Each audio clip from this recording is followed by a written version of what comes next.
starting to run out of superlatives to describe Joe Root, but I'm going to ask you to try to put his knock into some context. Oh yeah, I think it's something we've kind of been accustomed to in the last few years. I think a knock like today, I think exactly what the team needed.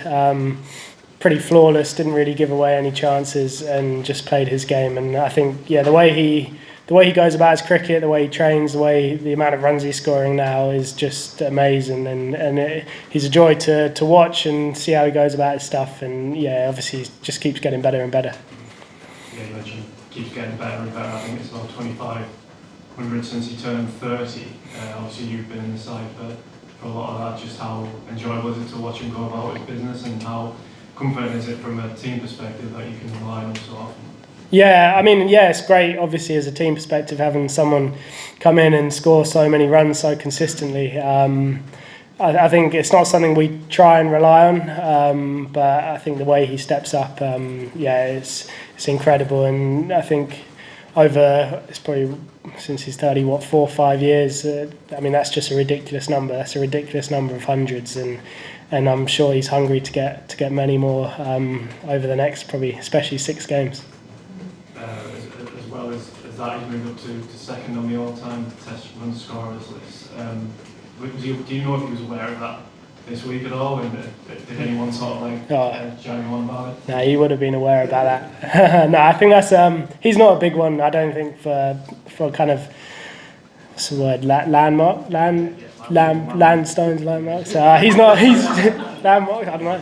He's not a massive one for whatever that word is, but I think that's a pretty cool one today. Becoming second second highest Test run score is just incredible. So I'm sure he knew what the number was, but he's not a guy who wants to shout about those things as well. I think it's something that he'll hopefully enjoy, especially after this game. Hopefully we can get a win, and I'm sure if we can put ourselves in that position, then he'll enjoy that even more. But it's a pretty cool thing to have. Lastly, just a reflection on your own knock and I suppose the team's position. Do you just want to kick on to as many as you can and ball on to that? Yeah, I mean, I was happy with how I played. Sort of felt like I was struggling for a bit of rhythm over the last couple of my last innings. So no, I think did a bit of work in between games and felt really good out there. Annoying how I got out. Would have liked to kick on, but that's cricket, unfortunately. Obviously the plan's just going to be get as many as we can, and I think this wicket will deteriorate over the next 2 days. There's going to be a real focus on us to drive that lead forward as big as we can, and then put as much pressure on as we can with the ball too. We'll go to Mel. Go ahead. First, I just want to sort of follow on from that, because it looked from where we were sitting that Ben Stokes had no idea why everybody was cheering when Joe passed Ricky Ponting. Was there anything said about that when they came back? No, there wasn't. But I think when you're kind of in the heat of it out there, you're kind of so focused on the job in hand. I guess you kind of once the applause is there, you're like, okay, that's it. So I think everyone knew that was about 120 odd, but wasn't 100% sure what the exact number was today. So it's something that I'm sure we'll speak about in the changing room after this, and then give him a good pat on the back. And as far as Ben goes, how much of a worry was that for everybody when you saw him kind of pulling up and then going off? And how was he when he came back in? Yeah, I think he's okay. I think he's just cramping down his leg, and I think it managed to spread to his whole leg. Is from what I understand. I think probably just a build up of the amount he's sort of pushed his body over the last 4 or 5 weeks. The amount he's bowled, I think, is sort of something that it's the most he's bowled in a series so far, and obviously we've still got a game to go. So I think he's obviously pushed himself to some serious limits so far, and I think probably that was just a build up of it. But I think he'll be good to go tomorrow, I'm sure, with bat and ball. We'll go to Sunan down at the back, and then Will. A word on efforts put in by Mohammad Siraj, because he was coming hard at you. In terms of his bowling or his chat? Yeah, bowling. No, I mean, look, a lot of respect for how he goes about his cricket. I think he's obviously running hard over four games so far, and he gets fired up, and when he cranks it up as well, you got to stay focused. So I think credit to him the way he's gone about his stuff, but. Yeah, it's for me anyway, and for the batters, it's just about trying to focus on your own game and try and sort of get through that challenge. But no, he's steamed in all series so far, so hopefully we can score a few more off him. But yeah, I'm sure he'll keep running in. We'll go Will, Stefan, and then we'll finish with Paul and John. I think Joe's about 2,500 runs behind Sachin now. Is there any reason why he can't go past him? Do you think he will? Do you expect him to? I think.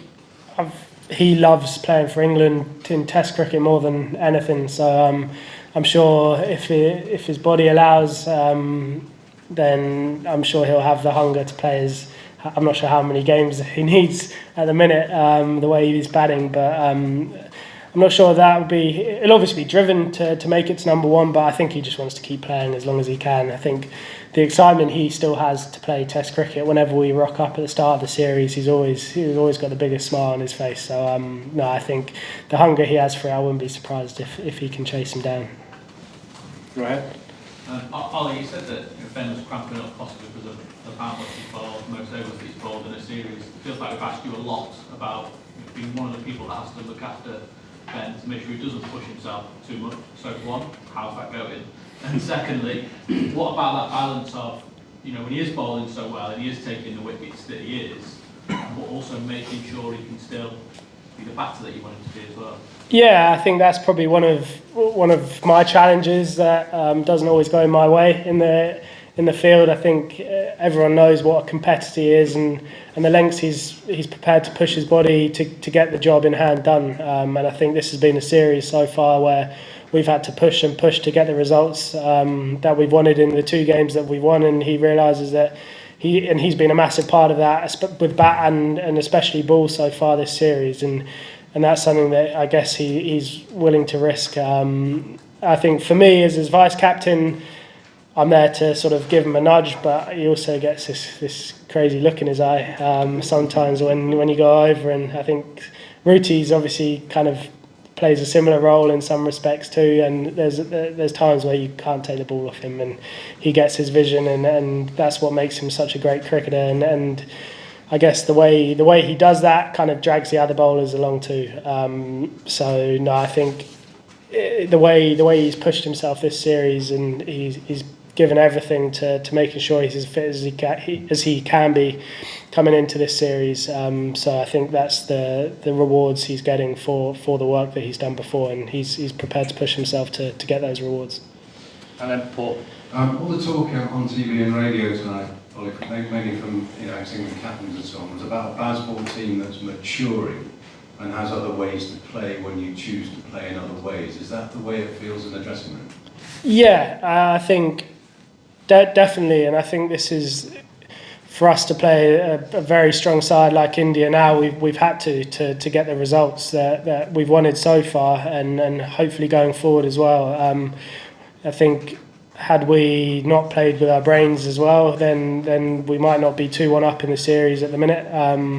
So I think we've kind of had meetings leading up to this summer, which obviously I'm not going to talk too much about, just talking about those small things that can make us a better team than we were. So yeah, we talk a lot about trying to sort of absorb pressure when we need to. For example, the first hour today, and then when I was batting with Joe, we were kind of talking about, right, this could be a time to just up it a little bit and try and get the runs sort of a little bit quicker, especially on the surfaces that we're playing on too, the very new ball friendly surfaces where the big threats are in the first 10 overs with the ball. So there might be times where you think, right, it's the 50-60th over, this is a time to push forward, and then when the new ball comes, it might be a time to try and absorb a little bit of pressure. So yeah, it's something we're constantly trying to work on and get better at as a team, and then hopefully we can keep doing that.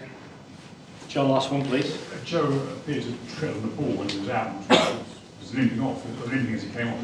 He's okay, is he? Yeah, Joe's all good. Yeah, he treatment, that's a cramp. Yeah, he just didn't fancy the media tonight, so he's cramping. Nah, he'll be here in the morning. Yeah,